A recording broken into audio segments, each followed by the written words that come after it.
Rapids.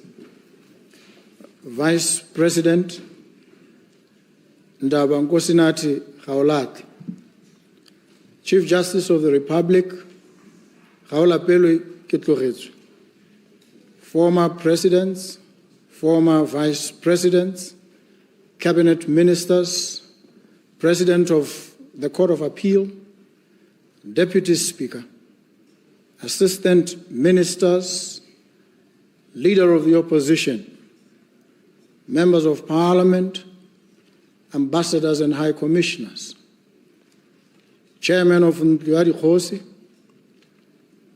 Permanent Secretary to the President, Attorney General, Judge President of the Industrial Court, Judges of the Court of Appeal, Judges of the High Court, and Judges of the Industrial Court, the Ombudsman, heads of international organizations, President of the Customary Court of Appeal, Commander of the Botswana Defence Force, Commissioner of Police, Commissioner of Prisons, all permanent secretaries, the Governor of Bank of Botswana, mayors and council chairpersons, councillors, district commissioners, bishops, religious leaders, the clergy, fellow citizens. I greet and recognize each and every one of you.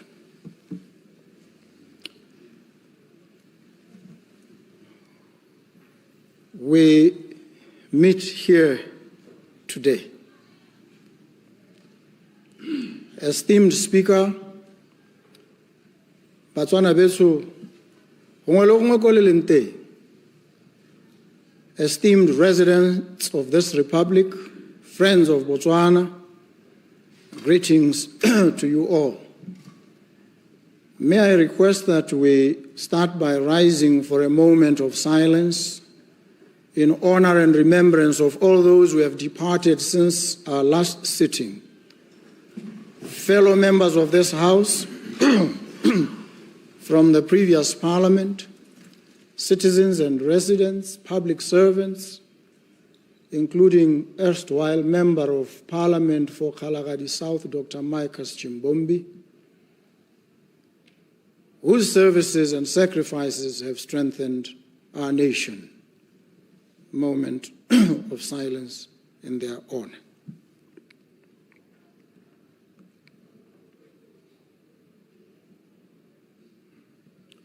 Thank you. May God Almighty grant their souls eternal peace and continue to protect and comfort their families and loved ones. We must express our deepest gratitude to Him who blesses us. In the words of Roman scholar Marcus Tullius Cicero, gratitude is not only the greatest of virtues, but the parent of all others. As such, we thank God Almighty for His grace and blessings. In the darkest times, it is His light that guides us, and on the brightest of days, it is Him who makes it so. I wish to point out that government has made some improvements to the way you will receive the State of the Nation address. Notably, copies of the SONA, the speech that I'm about to deliver, will be shared. There's also a more graphically engaging and detailed version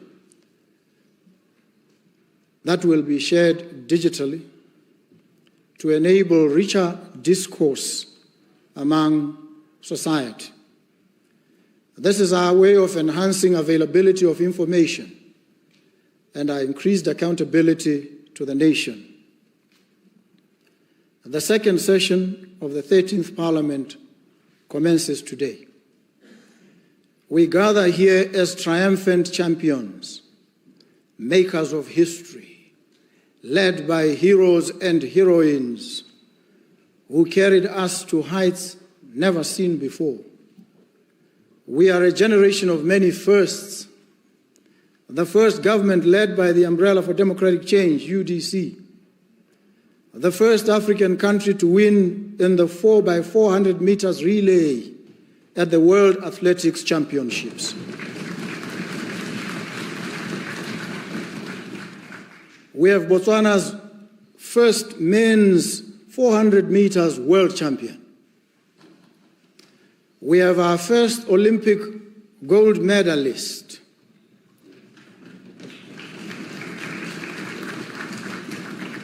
Today, we celebrate what it truly means to be a Motswana. I stand before you at a pivotal moment, which marks another first in this country's history. For the first year of the UDC leadership has come to an end. The gloss and charm of novelty is now behind us. This was an interesting year where the shadow of economic challenges tested our resolve, not just the government's resolve, but that of the people of this country. With our hope tested by economic pressures, our resolve crystallized and became stronger. We know where we came from. We know why we needed change, and we know where we are going. Though we intend to arrive faster at our destination, we can only walk this journey one step at a time, this journey of 1,000 miles. In our words and our work, we honor the power of intention to build, to heal, to challenge, to uplift deliberately, purposefully, and together. Hence my selected theme for this year's State of the Nation address, the steady path, delivering on our promise one step at a time. This is a philosophy of governance that recognizes the depth of our challenges while affirming our unwavering commitment to overcoming them. It encapsulates a profound thinking captured by the English playwright John Haywood, that Rome was not built in a day, but they were laying bricks every hour.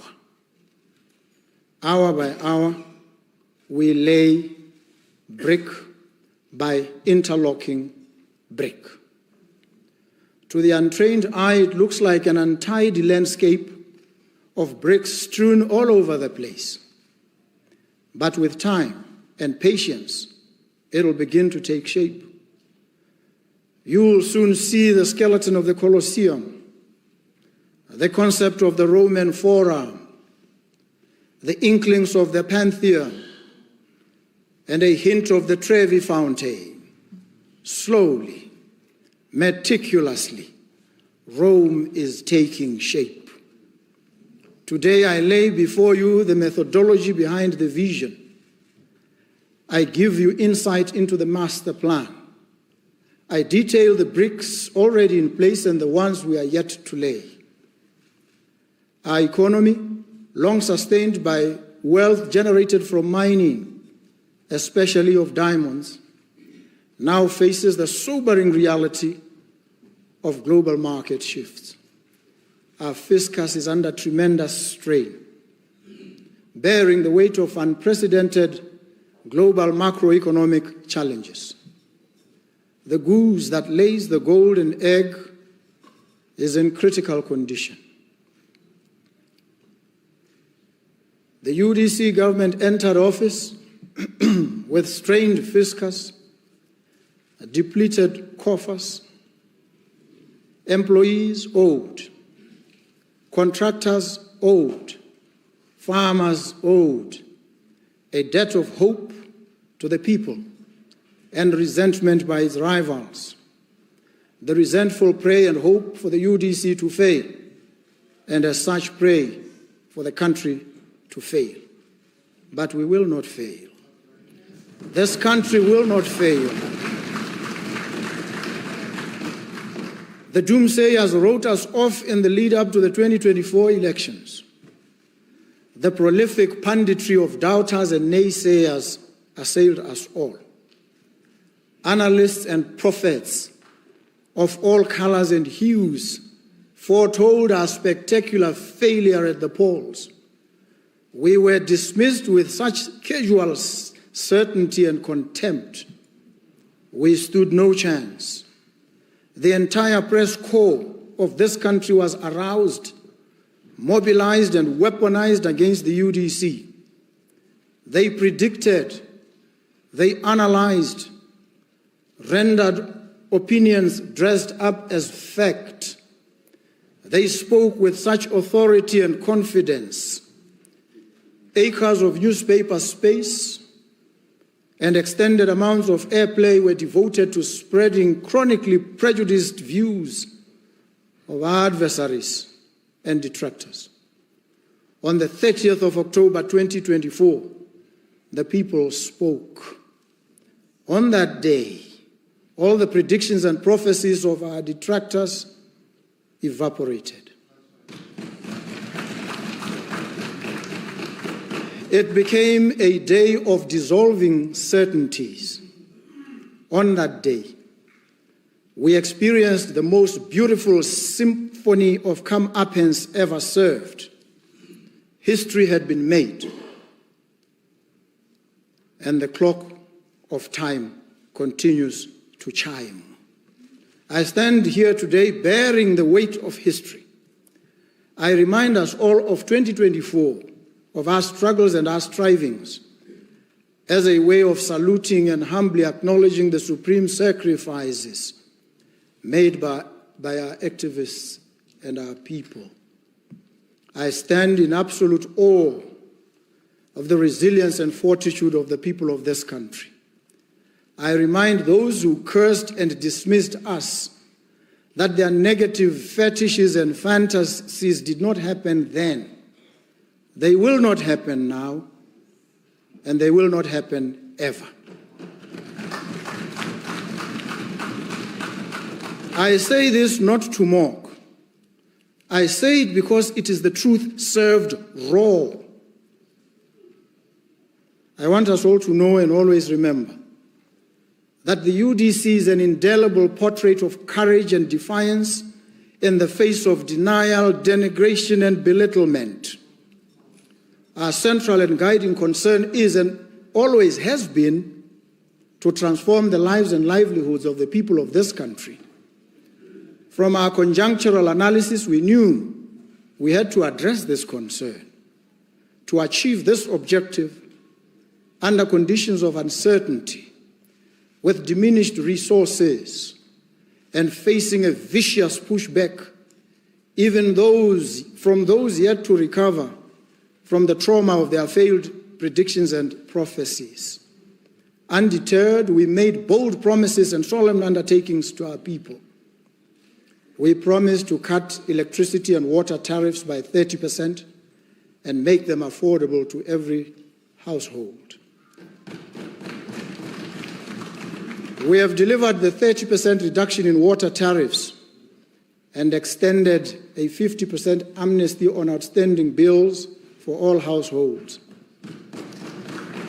This means that the UDC government forwent monies owed to the government by the people of Botswana so that the people have less financial burden, meaning the government took some of the people's burdens on its shoulders, despite having an ailing fiscus. We promised to increase old age pension from the then 830 pula to 1,800 pula per month. We delivered in the first year, and despite these economic hardships, a 68% increase from 830 pula to 1,400. This means that the UDC government, in the face of an ailing fiscus, increased its social spending on a vulnerable and marginalized group of elderly individuals to make their burdens that much lighter. We promised to increase the living allowance for tertiary students to 2,500 pula.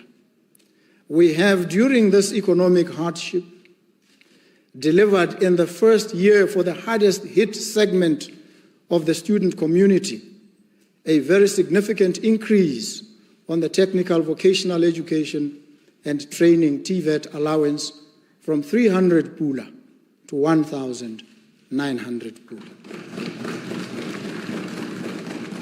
What do those who resent change publish? They say the UDC government has outspent previous government's annual expenditure.